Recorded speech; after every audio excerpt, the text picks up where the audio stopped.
عمر بن خطاب رضی اللہ عنہ کو خیبر میں ایک قطع زمین ملی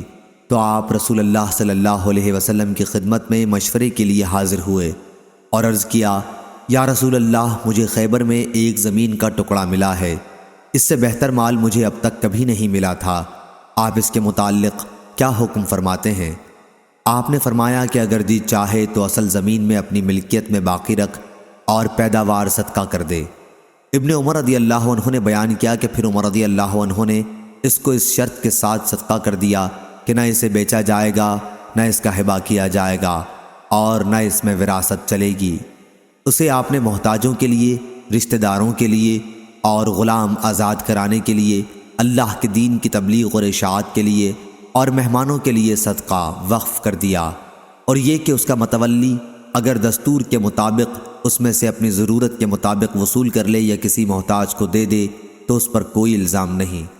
ابن عون نے بیان کیا کہ جب میں نے اس حدیث کا ذکر ابن سیرین سے کیا تو انہوں نے فرمایا کہ متولی اس میں سے مال جمع کرنے کا ارادہ نہ رکھتا ہو۔ صحیح بخاری حدیث نمبر 2737۔